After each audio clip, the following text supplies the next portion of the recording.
Southwestern Family of Companies welcomes you to the Action Catalyst. Each week, our diversely and amazingly accomplished guests share their insights and inspirations to help us ignite our own. So let's invest attention together to breathe, to reflect and refocus, and decisively defeat that voice we call Mr. Mediocrity. Then let's enjoy moving forward to make a positive difference in our world.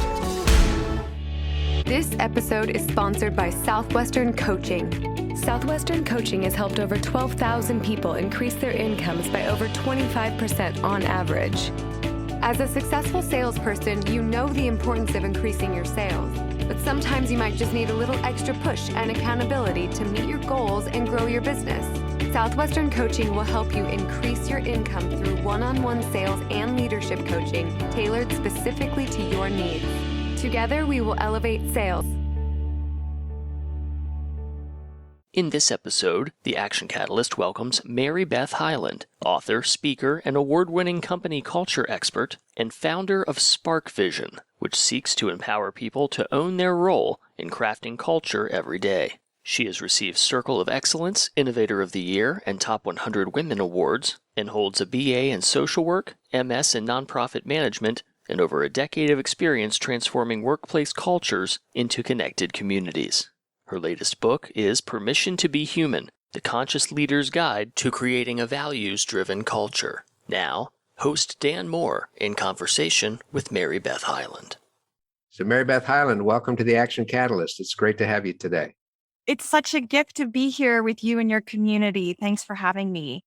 Well, it's absolutely wonderful. And I love the fact you started right off with the word community, because that's really what you're all about with workplace culture and how culture should drive everything that happens in an organization. But let's back up a little bit more into you and your own background. If you could just share some of the more significant pivots that have occurred that got you into the mode that you're in today, the influences in your life, events that happened that kind of caught you by surprise, that led you down a path you never expected. Those types of things are so interesting. Yeah, well, I love being able to share that because so many times people ask me, how do I get to do this work? How can I do what you're doing now? I want to get the certification or the credentials or whatever it may be. And this path just opened itself up for me. It was never my plan. It was never my intention, but rather just listening to what was intuitively guiding me to the next phase of my career. So backing up, I went to school for social work and I got my master's in nonprofit management. So I really wanted to figure out, how can I work in organizations that are doing good work in the community, doing good by the people that need to be served. And as time went on, I was working at a variety of nonprofit organizations. And the last one that I was an employee for was United Way. It was the first time I had worked for an organization that was run more like a business, in the sense of it wasn't grassroots. There was really massive stability, a huge global presence. And I had this wonderful opportunity. I came on board as a fundraiser. So I would go out into I'm located here in Baltimore, Maryland, and I'd go out across Baltimore City and work with a variety of organizations to help them to create fundraising campaigns to raise money for the United Way. And over time, I took over their young professional programming. It had a wonderful framework. It had great branding and collateral, but it didn't have people showing up to events, and it didn't have leadership or structure or programming. And so when the person who was leading it stepped away and took another role, they invited me to come forward because I was sort of salivating in the background, waiting for this opportunity. I just knew as a young professional myself that this was an untapped market, particularly in Baltimore. And so after a year of taking over the program, the membership quadrupled. And after a year and a half, the United Way headquarters deemed it the global best practice for engaging young professionals. So what happens when you get that special gold star is that anytime someone called to headquarters for help on how to engage young people, they would say, here's MaryBeth's contact information. Why don't you reach out to her? She's doing great stuff in Baltimore. So I started to coach and consult and give presentations at a national and international level very quickly. It happened like a big snowball effect. And what I learned is that there were so many people who were eager to engage young professionals, but didn't know how to create a culture or an environment where young professionals wanted to be. Mm-hmm. And that was the beginning of recognizing that what I did was actually special versus it just seemed normal. I think it just was like, how else would I do it? This just makes sense. So I was making sure that we had an environment where the volunteers were being heard, that they were being empowered to step forward with their gifts, that they were saying, raising their hands and saying, I want to give of this gift of mine, not just financial gift, but in their talents and time. And creating an environment where people were really coming together through those shared core values and feeling like they had not just a group, but they were a part of a tribe of human beings who were moving towards a greater purpose. So that experience led me to realize that there's something here. There's something to this. There is something about engaging young professionals that seemed to be a head scratcher for the majority of my colleagues at the time across the world. And what I knew that wasn't so apparent, but I knew deep down was that this was not a millennial thing. This was a human thing. And that actually all humans want these kinds of experiences, but it was sort of put into this box of, oh, well, you know how to do that because you're a young professional and they're your peer. So over time, when I decided to step out and build my business, SparkVision, I was very fortunate because my job was to build relationships in the community. My job was to show people how I know how to influence and create meaningful engagements and healthy, thriving cultures. And so I was in a position where I knew the heads of large institutions personally. And so they wanted me to come in and work with them without even knowing exactly what I was doing. They're like, I don't know what you're offering, but I know we want some of it here. And I started off as being a generational expert, being someone who talked about how to narrow the generational divide, to just in the last few years, really shedding that and stepping into what I always knew was true, which was that it's really not so much about the generations, but more about the shared values that connect us across all different diverse areas and how to be able to uncover what those values are and then learn how to create a thriving environment through embodiment of those values, not only in your nicely worded posters, but also in the behaviors of people, the actions, the programs, the policies, the budgets, so that it really is a full experience versus a nice idea. So I've been very fortunate to have these opportunities, and it seems like they just kept evolving and changing over time. And so it certainly wasn't an easy journey by any means, but it was definitely the kind of thing that unfolded into this possibility in my life and thankfully in the lives of everyone I have the pleasure of working with. So the good work that you did and the systems you developed to increase engagement in those young professionals, you kind of figured out, well, this is a universal stuff. Everybody wants to be in a place where they're welcomed, where they're valued, and where their values can also have a place to really flourish and blossom. And so it just naturally led one thing to the other. You know, we're recording this with the world coming back into the workplace to a large extent. Not everyone's coming back, of course. What are some of the main observations, I guess, that you would have about companies that are getting a restart, you know, where maybe their employees were gone for a while, now they're coming back in, to make them feel more engaged, to help them feel welcome, to give them less fear? Because I think the world is still feeling a lot of fear right now. You're right. There is. And so it's interesting because I almost feel like, you know, when there's like a double dutch and you're not sure if you're going to jump in, if you're going to get in, you're going to get out. We're kind of in that experience right now where many of the companies that I work with were saying they were going to come back to a hybrid workplace in September. And now they're pushing pause because they're not sure if actually this is the right timing. And I know that many organizations are in that same situation. It's like, what's the quote unquote right time, right? How do we do this in a way that's going to make people feel that safety, both for their health, but also their physical health, but also their mental health, their sense of well-being, their ability to take care of their needs that they have been taking care of at home. And so I have found for the companies who are beginning to move back, the biggest part has been being responsive to listening to what their people want. So I've worked with companies who said, okay, everybody's coming back, period, end of story. That's happening on this date. And there was a massive backlash, massive amount of uproar saying, what are you talking about? How can that possibly be the next step? And then I have other teams who are literally checking in intentionally with their people once a month to just get a pulse check on, do you even want to come back in at all? And if you did, what would that need to look like for you to feel a sense of safety? Generally speaking, the majority of the teams that I've seen are planning on doing hybrid beginning in the fall.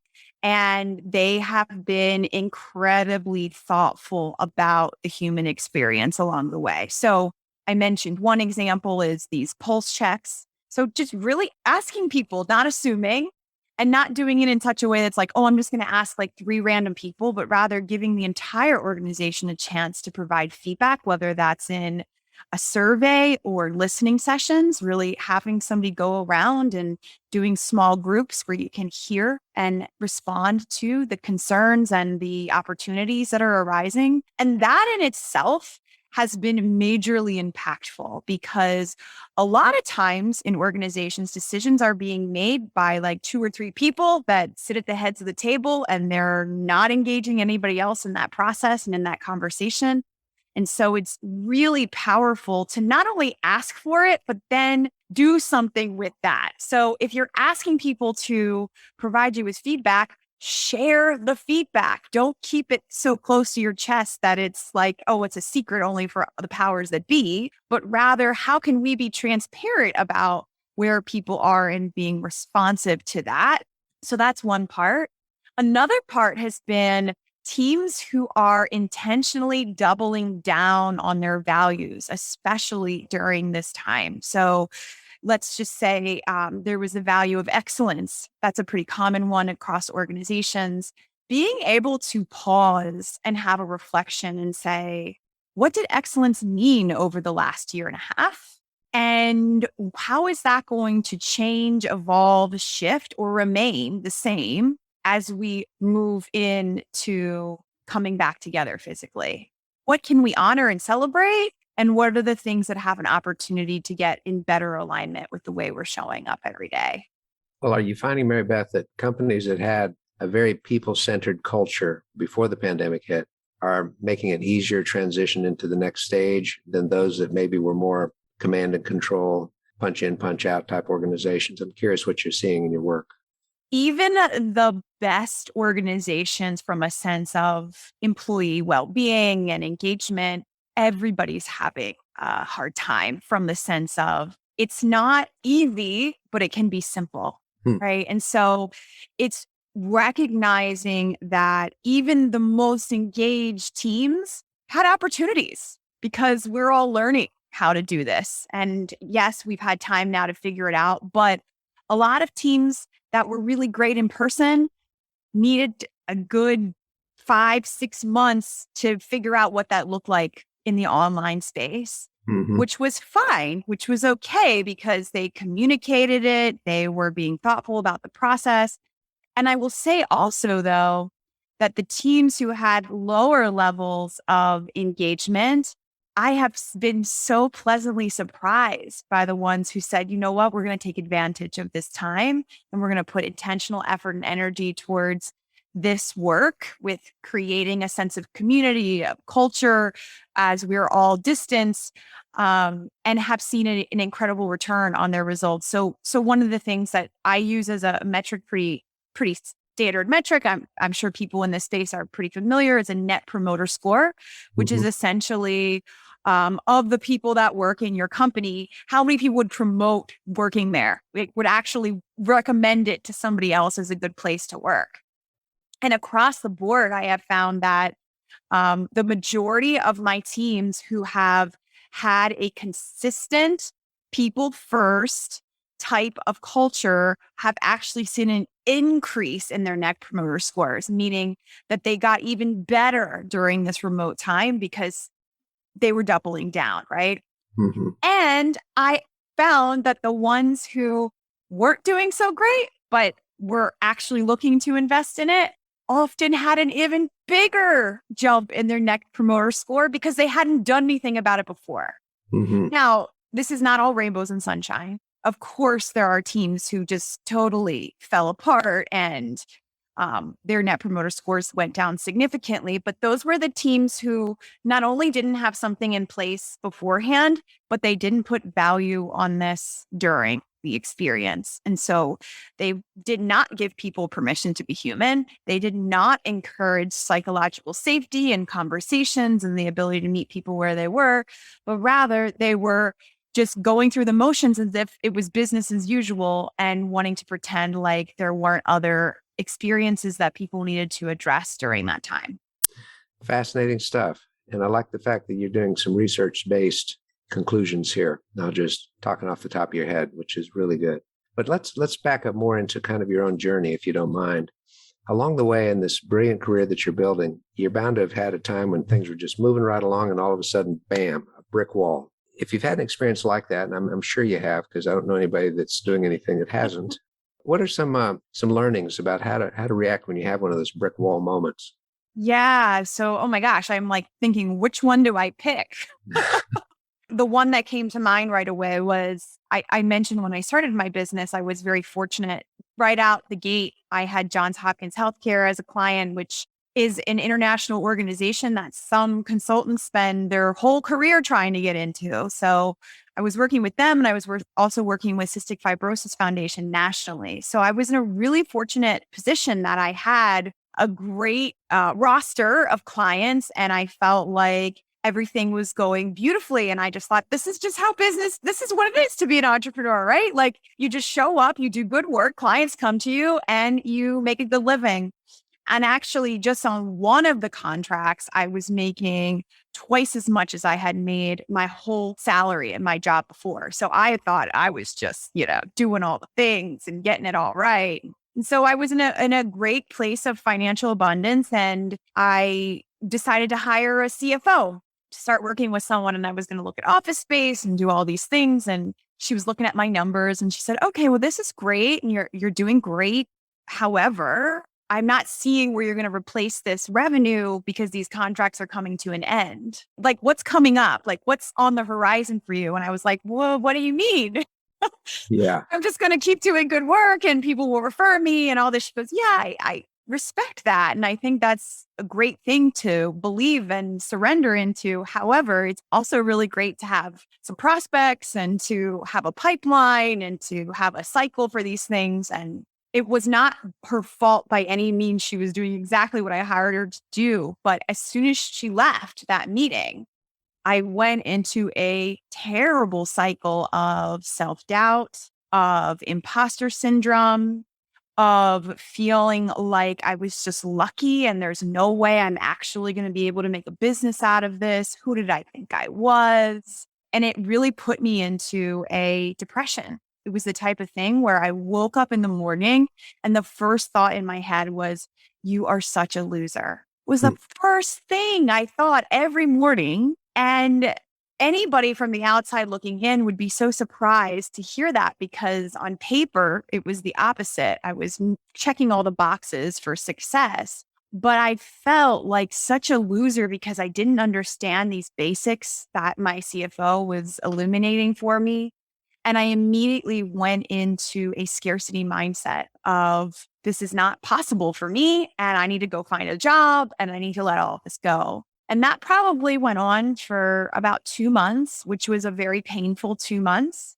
And thankfully, through getting the proper support with professionals and also like taking some aligned action that was in alignment with my values and recognizing that my worth and my purpose for being here on earth has nothing to do with a dollar sign, but rather in continuing to empower and ignite people in these possibilities that I know I'm here to create for others.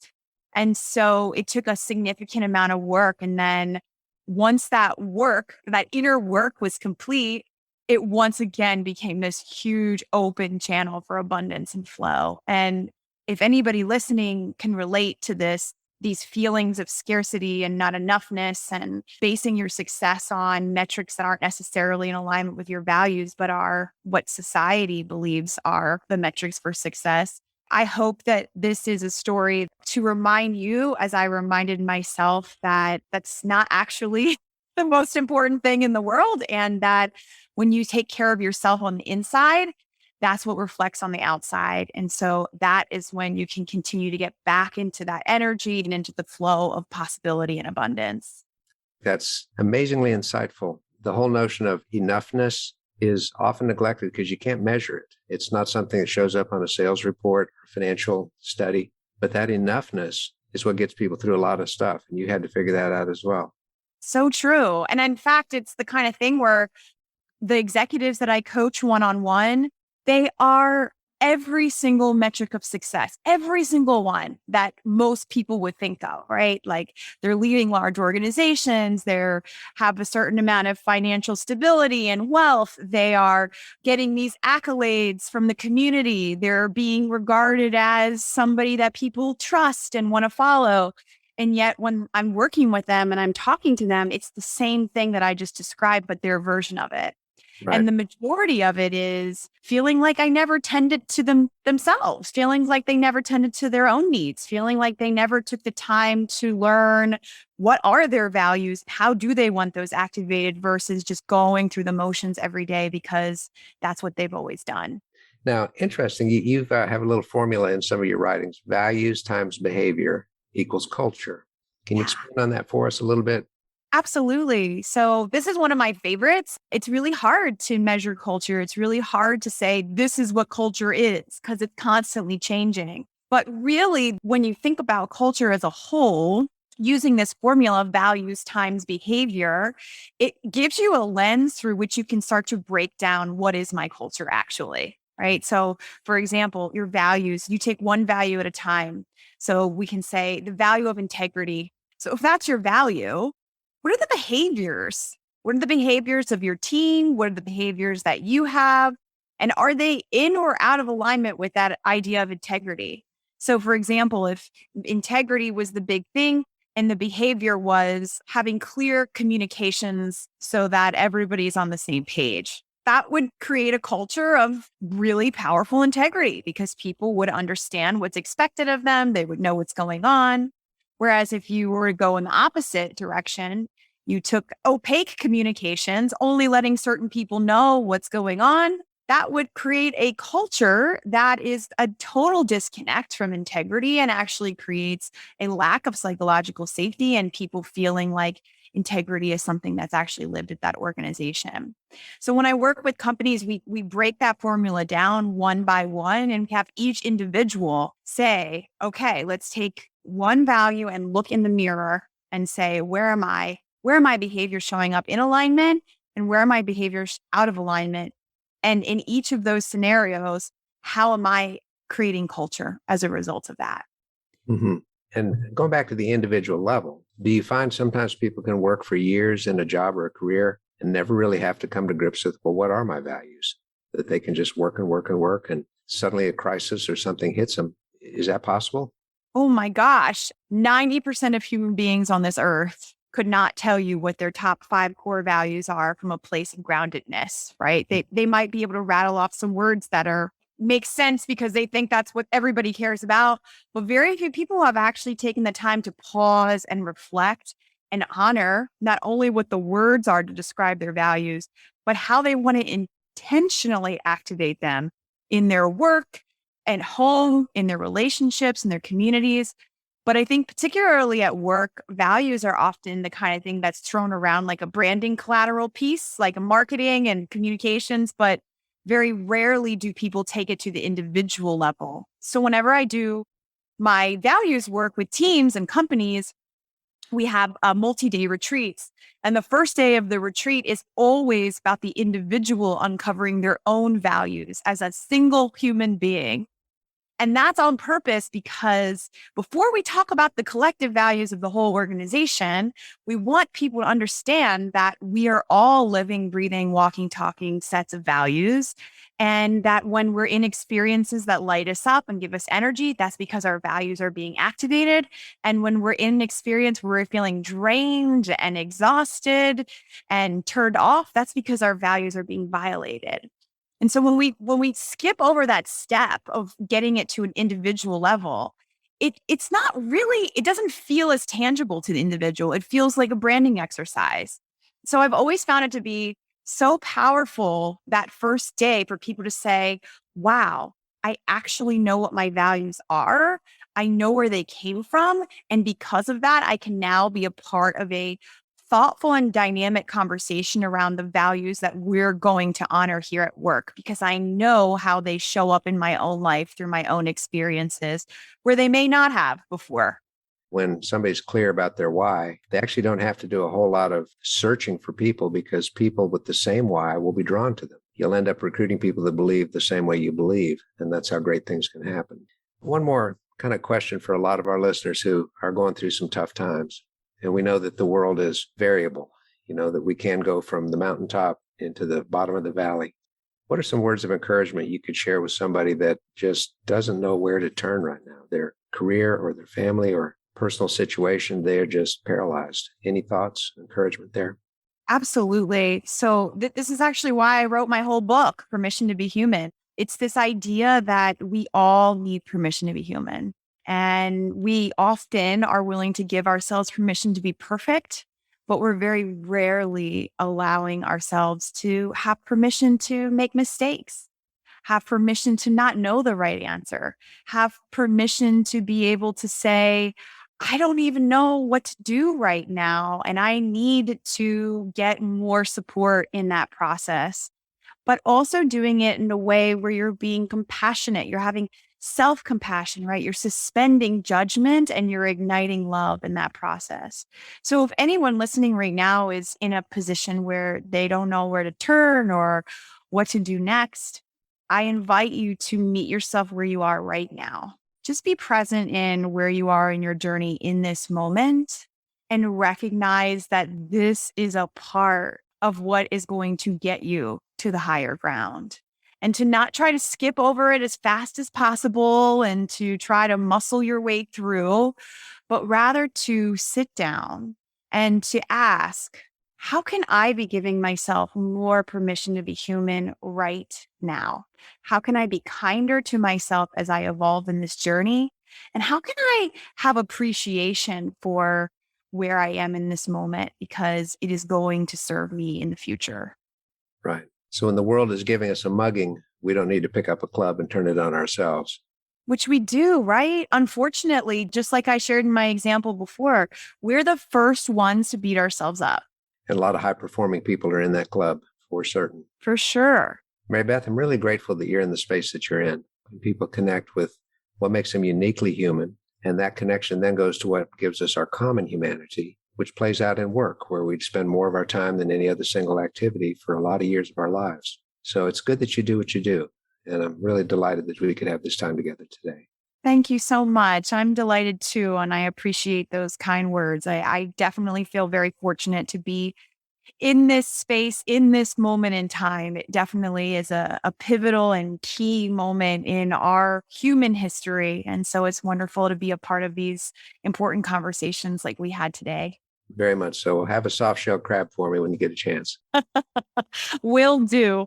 Thank you again. MaryBeth Hyland, everyone on the Action Catalyst. If you enjoyed this podcast, please make sure to subscribe. To stay updated on everything that the Action Catalyst is up to, make sure to follow us on Facebook and Instagram at Action Catalyst Podcast and Twitter at Catalyst_Action. Thanks for listening.